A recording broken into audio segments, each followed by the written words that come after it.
America भी घुमा देंगे। पैसा कम ही है हमारे पास, बहुत पैसा है हमारे पास। हाँ हाँ। ए सर पैसा वाला धनिक मनिक के औलाद आके धान कटबे कि हम लाड़ चटबे। कौन पागल चिल्ला रहा है बेबी? अरे बेबी वो लेबर चिल्ला रहा है, बोल रहा है कि हमसे खाली टाइस मार्बल नहीं कटेगा। कटिन नहीं होता है कटिन, हाँ वही बोल रहा है कि आके काट दीजिए। अरे वो बेर समझ लारवा सामने समझूल कर ले बारे का हाथ दुखा गेल, छोड़ के चल जाबो। अब ई कौन बोला बेबी? अरे बेबी ये भी लेबर है। कैसन बानी गाइस, फिर हम एक नए वीडियो के साथ जुड़ गए बनी। केकर वीडियो हो आप लोग जानते हो कम ना, हम केकरा साथे रोस्ट करेनी जॉन की नाम है मना नीरज भैया के साथ नेचुरल ब्यूटी कितना मस्त कॉमेडी कैले बड़ी, मतलब एक्टिंग कैले बड़ी। आप लोग देखे जा तो बोले जा कि हाँ कितना मस्त वीडियो बा, तो हम सब कुछ कहिए दम तो वीडियो का देख लो, ठीक बा। हाँ बेबी हाँ हाँ। आप कैसे हो? ना ना ठीक है। आप खाना खा लिए? हाँ मैंने खाना खा लिया। पहले पूरा हाँ हम भी खा लिए। अभी कहाँ हो बेबी? नहीं वो थोड़ा आया था ऑफिस, कुछ काम चल रहा है टाइस मार्बल का, वो लेबर लोग उधर खट रहा है। हाँ तब क्या हो रहा है? अभी ऑफिस में है। बेबी मुझे मनाली घूमना है। अरे आप टेंशन काहे ले रहे हो, हम घुमाएंगे ना आपको। मनाली क्या है, शिमला घुमाएंगे आपको कश्मीर ले जाएंगे। आप कहेंगे तो अमेरिका भी घुमा देंगे। पैसा कम ही है हमारे पास, बहुत पैसा है हमारे पास। हाँ हाँ। ए सर पैसा वाला धनिक मनिक के औलाद आके धान कटबे कि हम लाड़ चटबे। कौन पागल चिल्ला रहा है बेबी? अरे बेबी वो लेबर चिल्ला रहा है, बोल रहा है कि हमसे खाली टाइस मार्बल नहीं कटेगा। कटिन नहीं होता है कटिन, हाँ वही बोल रहा है कि आके काट दीजिए। अरे वो बेर समझ लारवा सामने समझूल कर ले बारे का हाथ दुखा गेल, छोड़ के चल जाबो। अब ई कौन बोला बेबी? अरे बेबी ये भी लेबर है। जानते हैं कि आप लेबर लोग खिसिया होता है। अरे कैसे छोड़ देगा टाइस मार्बल? टाइस मार्बल महंगा होता है, फूट जाएगा तो तुम्हारा बाप देगा रे, साला भोसड़ी वाला हरामी के औलाद। बेबी कूल, आप गुस्सा क्यों हो रहे हो? अरे बेबी सब लेबर सब मजदूर सब हमको गुस्सा दिला देता है, क्या करे पता है बेबी? क्या? इस होटल में 5000 रूम है और सबका टाइस मार्बल लगाने का मुझे ही कॉन्ट्रैक्ट मिला है। इस होटल नहीं, शहर का सारा होटल का कॉन्ट्रैक्ट मुझे ही मिलता है। बहुत पैसा कमाता हूँ, कम सम नहीं। अच्छा आप आओगे ना तो आप राज करोगे, आपको नौकरानी बना के रखूंगा। व्हाट? नौकरानी? बाबा मतलब रानी, नौक बीच में आ गया है ना बेबी।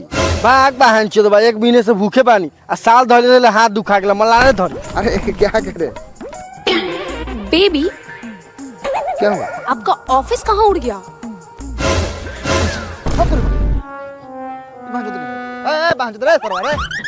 आप ऑफिस में नहीं धान के खेत में हो।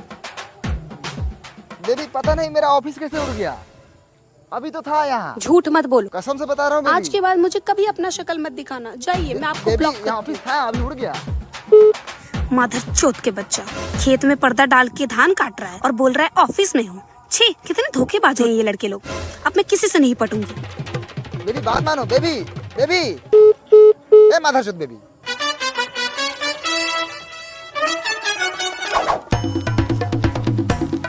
अरे सरवा कनु दले तो गलाई कितना बने साहब से तेरा पैसा वाला लड़की पटल रहनी है, साला ओकरे से जिंदगी कट जाई, तोरे से जिंदगी कटी है सरवा। बोल ना, लिख में हमारे नाम पर जमीन जायदाद। बोल दे सरवा तो क्या करी?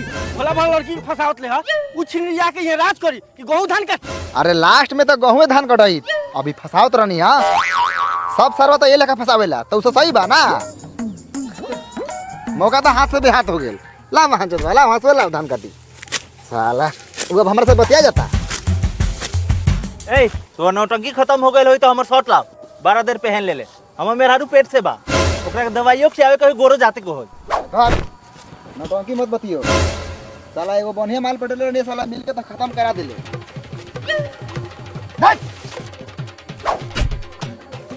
हां मुंह लाड़ देख ले बरा, खाना काटा धान काटे साला।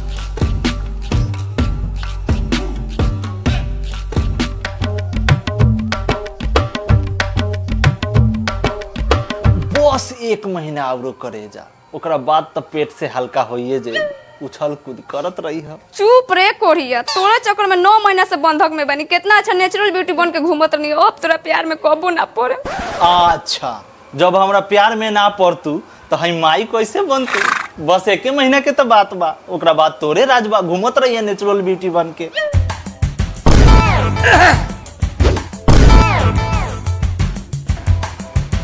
ई सरवा साफ मेहर मऊ हो गइल बा। का रे धीर जजुआ के लइका दिन भर घरे में घुसल हबे, मेरा से एक कप चाय भेजवाओ। ए करीबा हट, बाबूजी ले चाय लेके जाए के बा।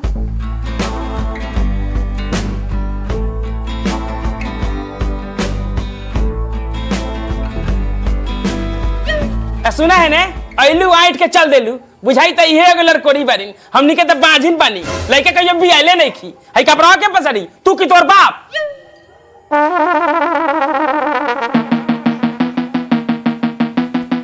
रे कोरिया चढ़वा, तू अपना ना बियाह कइले बारी कि अपना बाप मातारी ला रे? 8 महीने के लइका लेके 9 महीने से खटवावा तरन सो।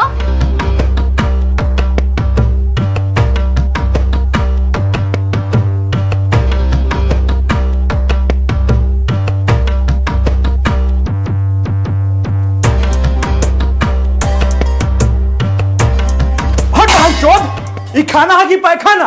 साला दाल में नींद के ना भुजिया मार जा के आग लागल बाइकरी बहन करा के। ए बुढ़ऊ, तू हमर शादी कराबे कोनो के लेके उड़हर जाई। हां त उड़हर जा, के लेखन मार जूता के कुत्ता बनात तानी, एगो पतो पेट से बा तो ओकरा के काम करा करा के मुआ दलोगन। अरे बाप रे बाप, बड़ा माया बाप तो होला। सुना ना बुढ़ऊ, ऐसा ने मारम कि गार माई लेर छटक जाई। लइका बा पतो कि अब बथता इनकारा, लइका कमाई त खाइला मांगी ना। एक कथी के हाल बा, कथी के 2 साल से ये ना बना के खियावता मुंह में, आज पेट से बात तो निके भारी लागता। सूरज भगवान है, दीनानाथ है, सगर जी है, हनुमान जी है, अब हमारे जिला में कोनो फायदा नहीं के, कोनो फायदा नहीं के, कोनो फायदा नहीं के। आज हमर बेटा आ गया, हम भारी लगता नहीं रे दादा। एकरा मेहरारू के तन के सब बोल देनी है तो ई चरवा के हम भारी लगता नहीं डब्बा। अरे आरामी, जब डॉक्टर बोल देला कि तू 9 महीना में ना 11 महीना में तो तेरे के 2 महीना अपना पेट के आईसीयू में रख ले रहे रे बा। अब हमरे घर में ना रहे के बाद, ना रहे के बाद, ना रहे के बाद। सुन ले पूरा चंचले, अगर तू हमरा के बुलावे हमरा घरे आ गेला तो अपना बाप भाई के कह के तोर घर फरवा दे। अरे बड़की बुढ़िया लबड़ी तो भाग गेल, फोन कर अपना घरे आ बुलाओ तू अपना छोटकी बहन के, काहे से जे तोरा से काम धंधा तो होई ना। हां बाबूजी सही कहता रहा। भाभी हो बुलाला तू अपन बहन के, काहे कि तोरो आराम मिल जाई आ हमरो काम चल जाई।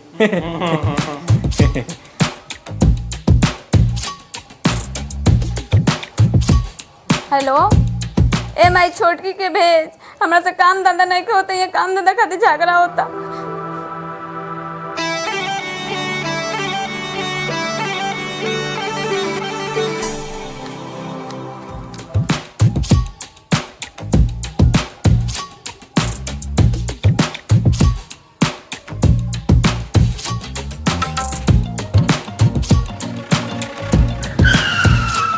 का हो चलबू का? मतलब कहाँ जाके बा, बैठा छोड़ दी। भैया जी हमरा के बस से जाए के बा, टोटो से ना, रउआ जाई।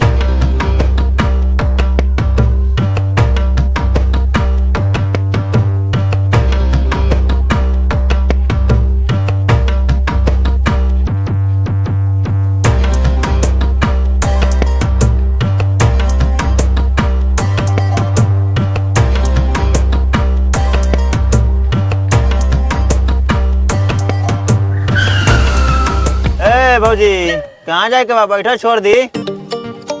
भौजी केकरा के भौजी बोल ले? अरे दोगला के चोदन निपुत्रा के बेटा, हम तोरा के भौजी लगतानी। अरे रउआ खिसियात कहला बानी, हमरा कहे के मतलब भौजी ना, रउआ बताई कहाँ जाए के बा, हम अपना टेम्पू में बैठा के छोड़ दें। ए जाई रहुआ, हमरा के नहीं के जाएगी तोरा टेम्पू से, हम बस से चल जाएम। काहे कोनो टेम्पू वाला मुख में लेके टपा दे रहे का? रे आदमी का बच्चा लेखन जाइबे कि 2-4 चप्पल खाइबे अभी?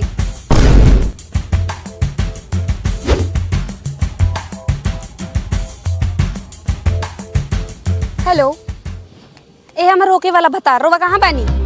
ए रानी, शादी के 2 महीना बाकी रहला, इतना बेचैनी में काहेला बोलैलू हा? गौवा के लोगों से देखी त का कही? का कहू, बना को। ए जी कहत रहनी है कि चली ना दीदिया घरे से घूम ले आवल जाओ। शादी ब्याह भइला के बाद हमनी के घूमे के मौका थोड़े मिली। तू जहाँ कहबू चला दीदिया कने से घुमैले आओ।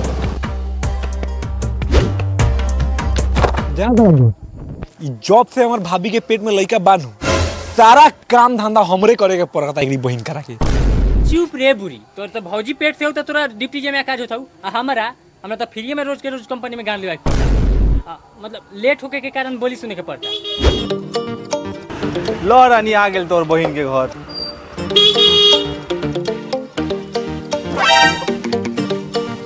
जिसका मुझे अच्छा इंतजार भौजी के बहिन खातिर दिल रहे बेकरार। बागुर आए गोरी हाथ में से पिछुल के चल जाइए, हमनी के ताकते रह जा। ए रानी जा जल्दी अपना दीदिया से भेंट कर लिया जा, देर ना लगई है, हम यहीं बैठल बानी। ए जी जब दूरा पर ले आइए गइल बानी तो चली ना दीदिया से भेंट करके ही चलल जाई। ना शादी से पहले कुटमायत गेल ठीक ना होके, बस 2 महीना के तो बात बा, ओकरा बाद आयल गेल लागले रही, खाली बियाहवा तो होके दो। जा तू भेंट कर लिया। हो इतना तेज में कहा हाथ को छटक जाई। तू कौन मेरे बाहर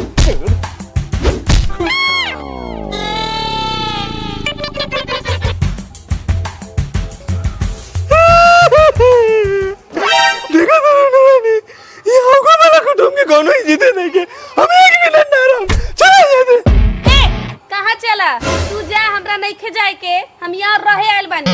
रहे तो बात सुन के हमर गान लगल बॉय। अरे सरवा के लइका, तोहर आंख बहु चाहे गार बहु, उ रहे आयल बा रही, भला आदमी लेकर तू इज्जत से चल जो। हाँ अब घर के गार्जियनो कह देल अगर तू अपन सलामती चाहता रह तो जे में अला वही में चल जा, ना तो हमनी दोनों दोस्त मार के ले हगा दे।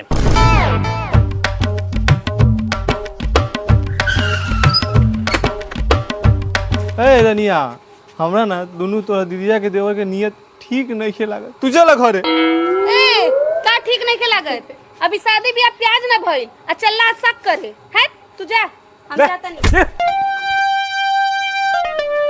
तू कहा तारू तो हम जाता नहीं, 2 महीना में अपन नियत ना बदली है।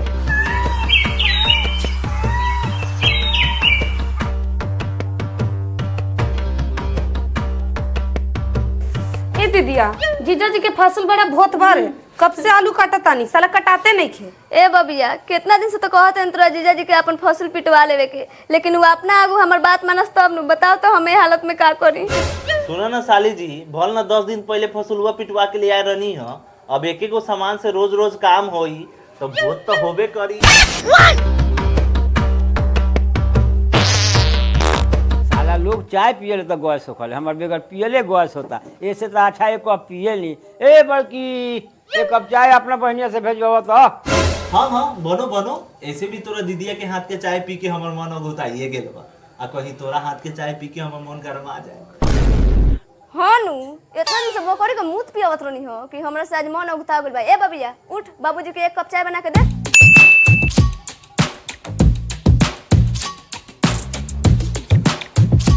साली जी आज तोरा हाथ के चाय पी के खुशी के मारे मजा आ गेल, दिल दरी आगान करिया हो गेल। आज तू जीजा से जूझ जान भी मंगू तो देवे ला तैयार बानी। ना जी जान ना चाहिए, बाकी रहुआ गांव में आइल बानी तो घुमाइब ना, कल घर में रखम।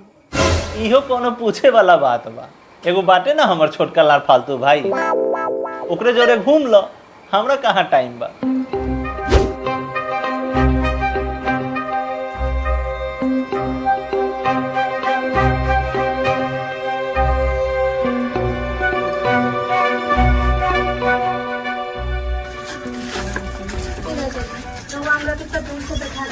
और अपने पैदले आवतनी तो वहाँ के देख के हमरा के बड़ी माया लगा था, और तो और अपने ऊपर से नीचे पूरा फेन हो गई बानी। आई हमरा ऊपर बैठ। ना हमरा कहे के मतलब है कि हमरा ऊपर ना साइकिल के ऊपर बैठ। हमरा कहे के मतलब है कि गांव गई तो घूमिए ले लूं, चला हम अपन गाछवानी घुमाइले चला। बोला करे जा केने चलबू, खरई में चलबू कि मरई में? ना हम केनू ना जाए, हमरा के डर लगा था, हमरा के घर जाए के बा। काहे डर लगता? हमरा के घर जाए के बा। तोरा के चले के पड़ी। ऐसे कैसे, हमरा के छोड़ा। चला तोरा चला ही के पड़ी।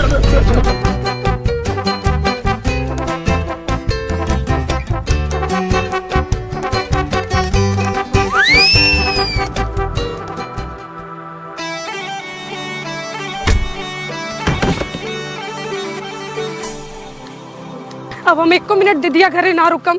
दीदिया के देवर बहुत बड़का छिनार बा, हमरा गाछी घुमाई के चक्कर में हमर चुम्मा लेवे के फेर में रहलक का।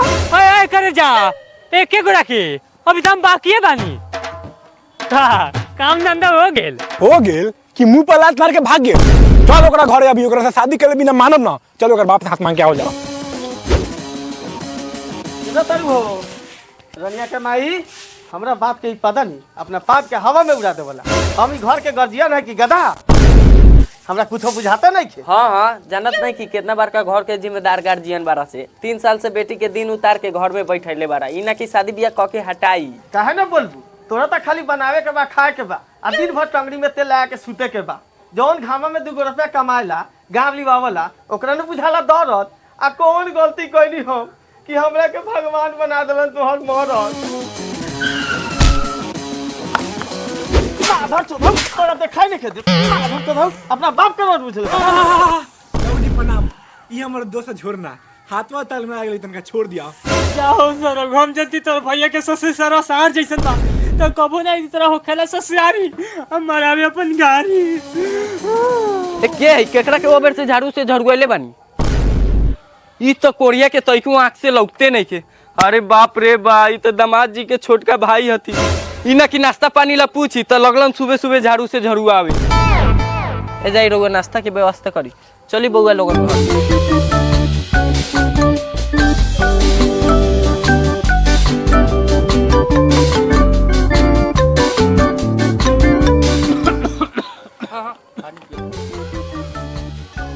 का बउआ जी ई कहां से दलिदर का औलाद उठा लाल बा।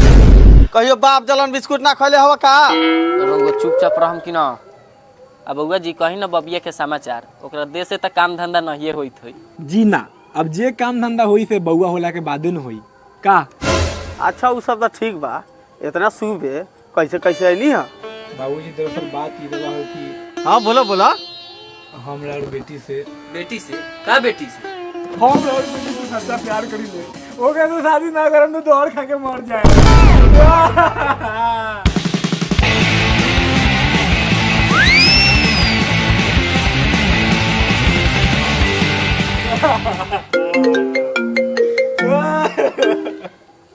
हेलो चाचा देखनियो तोर बेटिया कोनो लड़का के साथे भागत हो का रनिया भाग गेल पैसा भाग गेल।